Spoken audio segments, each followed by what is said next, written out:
Thank you. Well, thank you, President Powers, Provost Fenves, deans, members of the faculty, family and friends, and most importantly, the class of 2014. It is indeed an honor for me to be here tonight. It's been almost 37 years to the day that I graduated from UT. I remember a lot of things about that day. I remember I had a throbbing headache from a party the night before.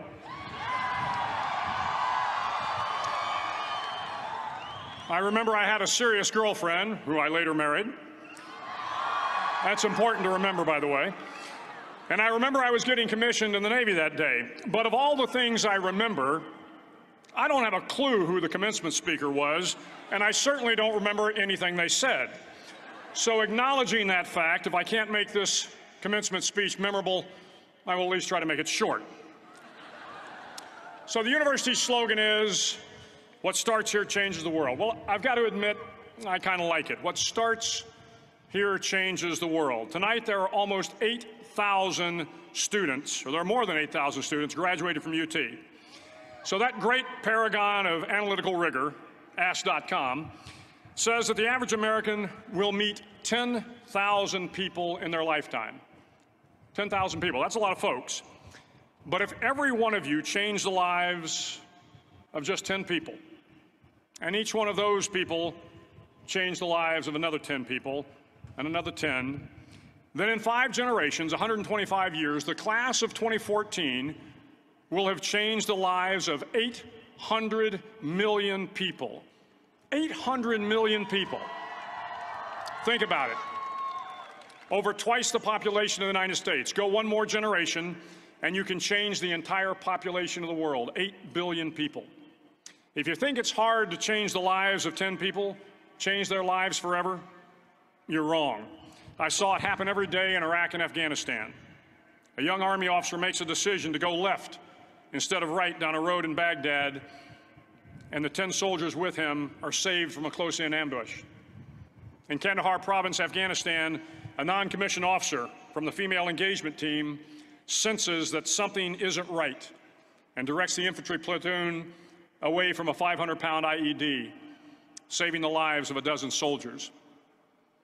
But if you think about it, not only were those soldiers saved by the decisions of one person, but their children were saved, and their children's children. Generations were saved by one decision, one person. But changing the world can happen anywhere, and anyone can do it. So what starts here can indeed change the world. But the question is, what will the world look like after you change it? Well, I'm confident that it will look much, much better. But if you'll humor this old sailor for just a moment, I have a few suggestions that may help you on your way to a better world.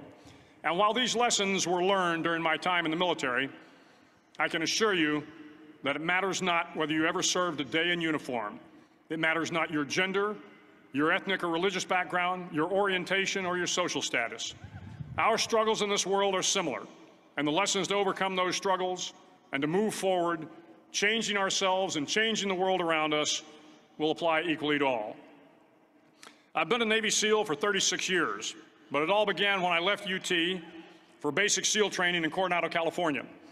Basic SEAL training is 6 months of long, torturous runs in the soft sand, midnight swims in the cold water off San Diego, obstacle courses, unending calisthenics, days without sleep, and always being cold, wet, and miserable.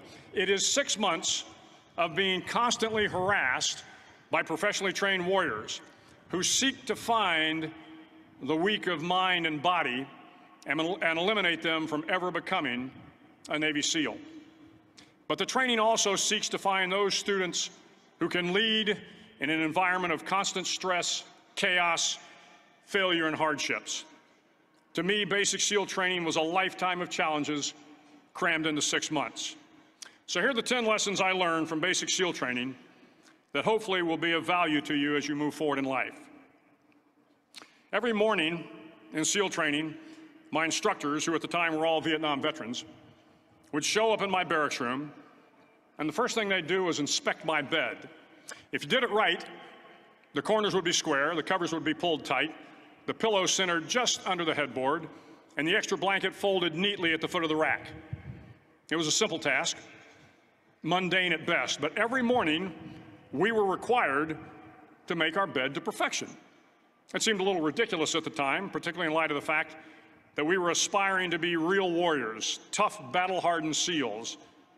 But the wisdom of this simple act has been proven to me many times over. If you make your bed every morning, you will have accomplished the first task of the day. It will give you a small sense of pride, and it will encourage you to do another task, and another, and another. And by the end of the day, that one task completed will have turned into many tasks completed. Making your bed will also reinforce the fact that the little things in life matter.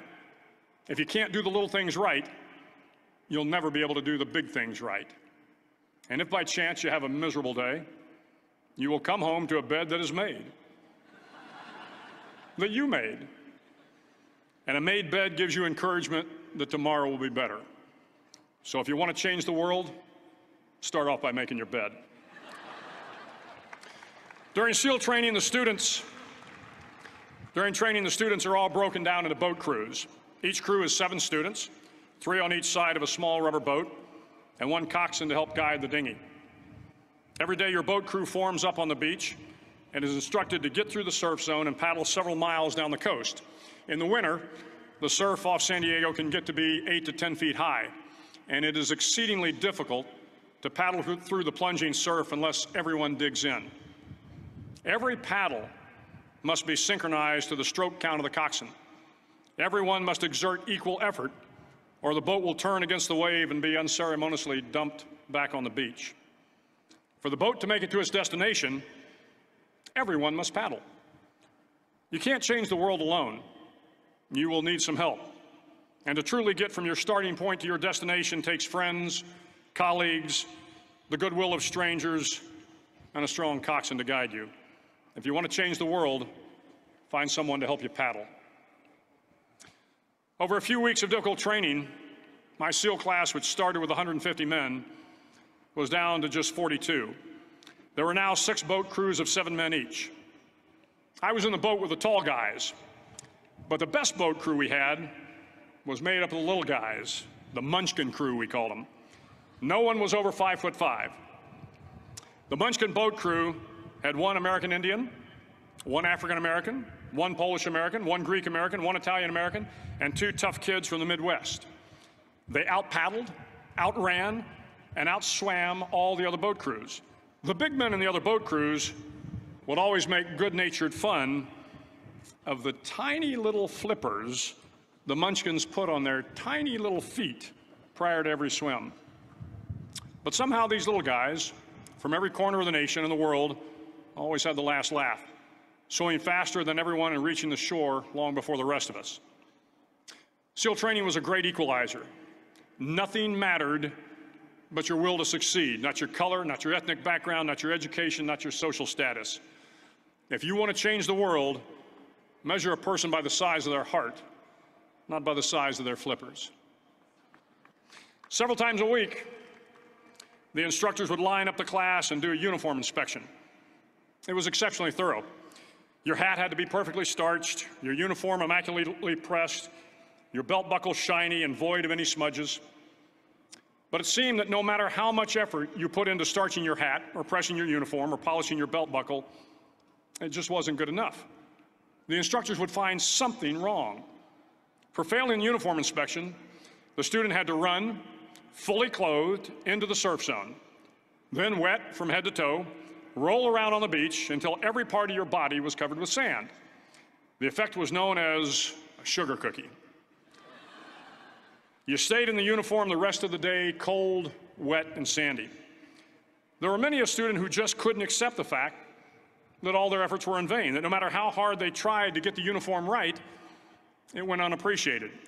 Those students didn't make it through training. Those students didn't understand the purpose of the drill. You were never going to succeed. You were never going to have a perfect uniform. The instructors weren't going to allow it.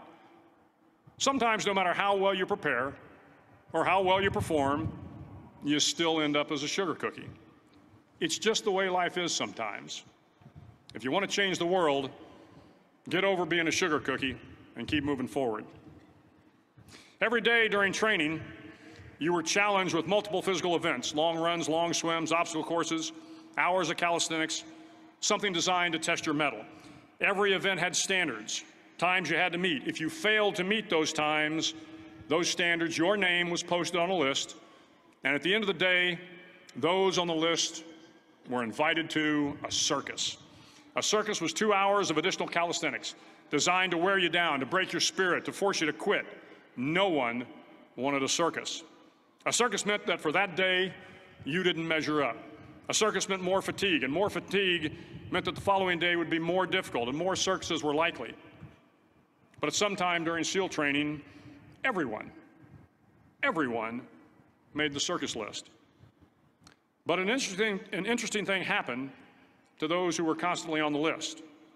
Over time, those students who did 2 hours of extra calisthenics got stronger and stronger. The pain of the circuses built inner strength and physical resiliency. Life is filled with circuses. You will fail. You will likely fail often. It will be painful. It will be discouraging. At times, it will test you to your very core. But if you want to change the world, don't be afraid of the circuses. At least twice a week, the trainees were required to run the obstacle course. The obstacle course contained 25 obstacles, including a 10-foot wall, a 30-foot cargo net, a barbed wire crawl, to name a few. But the most challenging obstacle was the slide for life. It had a 3-level, 30-foot tower at one end and a 1-level tower at the other. In between was a 200-foot-long rope. You had to climb the 3-tiered tower, and once at the top, you grabbed the rope, swung underneath the rope, and pulled yourself hand over hand until you got to the other end. The record for the obstacle course had stood for years when my class began in 1977. The record seemed unbeatable until one day a student decided to go down the slide for life head first. Instead of swinging his body underneath the rope and inching his way down, he bravely mounted the top of the rope and thrust himself forward. It was a dangerous move, seemingly foolish and fraught with risk. Failure could mean injury and being dropped from the course. Without hesitation, the student slid down the rope perilously fast. Instead of several minutes, it only took him half that time. And by the end of the course, he had broken the record. If you want to change the world, sometimes you have to slide down the obstacles head first. During the land warfare phase of training, the students are flown out to San Clemente Island, which lies off the coast of San Diego. The waters off San Clemente are a breeding ground for the great white sharks. To pass SEAL training, there are a series of long swims that must be completed. One is the night swim. Before the swim, the instructors joyfully brief the students on all the species of sharks that inhabit the waters off San Clemente. They assure you, however, that no student has ever been eaten by a shark, at least not that they can remember. But you are also taught that if a shark begins to circle your position, stand your ground. Do not swim away. Do not act afraid. And if the shark, hungry for a midnight snack, darts towards you, then summons up all your strength and punch him in the snout, and he will turn and swim away. There are a lot of sharks in the world. If you hope to complete the swim, you will have to deal with them. So if you want to change the world, don't back down from the sharks. As Navy SEALs, one of our jobs is to conduct underwater attacks against enemy shipping. We practice this technique extensively during training. The ship attack mission is where a pair of SEAL divers is dropped off outside an enemy harbor and then swims well over 2 miles underwater, using nothing but a depth gauge and a compass to get to the target. During the entire swim, even well below the surface, there is some light that comes through. It is comforting to know that there is open water above you. But as you approach the ship, which is tied to a pier, the light begins to fade. The steel structure of the ship blocks the moonlight. It blocks the surrounding street lamps. It blocks all ambient light. To be successful in your mission, you have to swim under the ship and find the keel, the center line, and the deepest part of the ship. This is your objective. But the keel is also the darkest part of the ship. where you cannot see your hand in front of your face, where the noise from the ship's machinery is deafening, and where it gets to be easily disoriented, and you can fail. Every SEAL knows that under the keel, at that darkest moment of the mission, is a time when you need to be calm, when you must be calm, when you must be composed, when all your tactical skills, your physical power, and your inner strength must be brought to bear. If you want to change the world, you must be your very best in the darkest moments. The 9th week of training is referred to as Hell Week. It is 6 days of no sleep, constant physical and mental harassment, and one special day at the Mud Flats. The Mud Flats are an area between San Diego and Tijuana where the water runs off and creates the Tijuana Sloughs, a swampy patch of terrain where the mud will engulf you. It is on Wednesday of Hell Week that you paddle down to the Mud Flats and spend the next 15 hours trying to survive the freezing cold, the howling wind, and the incessant pressure to quit from the instructors.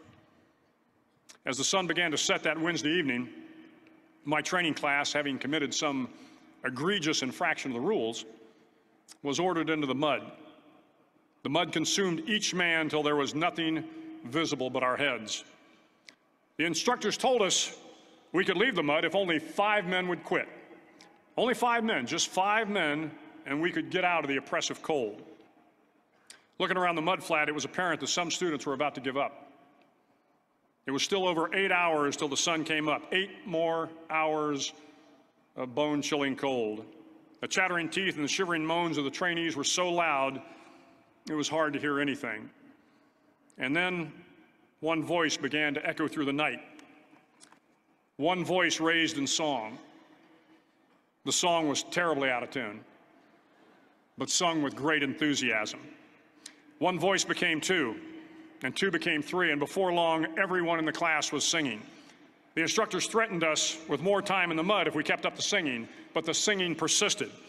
And somehow the mud seemed a little warmer, and the wind a little tamer, and the dawn not so far away. If I have learned anything in my time traveling the world, it is the power of hope. The power of one person, a Washington, a Lincoln, King, Mandela, and even a young girl from Pakistan, Malala. One person can change the world by giving people hope. So if you want to change the world, start singing when you're up to your neck in mud. Finally, in SEAL training, there's a bell. A brass bell that hangs in the center of the compound for all the students to see. All you have to do to quit is ring the bell. Ring the bell, and you no longer have to wake up at 5 o'clock. Ring the bell, and you no longer have to be in the freezing cold swims. Ring the bell, and you no longer have to do the runs, the obstacle course, the PT, and you no longer have to endure the hardships of training. All you have to do is ring the bell to get out. If you want to change the world, don't ever, ever ring the bell. To the class of 2014, you are moments away from graduating, moments away from beginning your journey through life, moments away from starting to change the world for the better. It will not be easy, but you are the class of 2014, the class that can affect the lives of 800 million people in the next century. Start each day with a task completed. Find someone to help you through life. Respect everyone. Know that life is not fair and that you will fail often. But if you take some risks, step up when the times are the toughest, face down the bullies, lift up the downtrodden, and never, ever give up. If you do these things, the next generation and the generations that follow will live in a world far better than the one we have today. And what started here will indeed have changed the world for the better. Thank you very much. Hook 'em horns.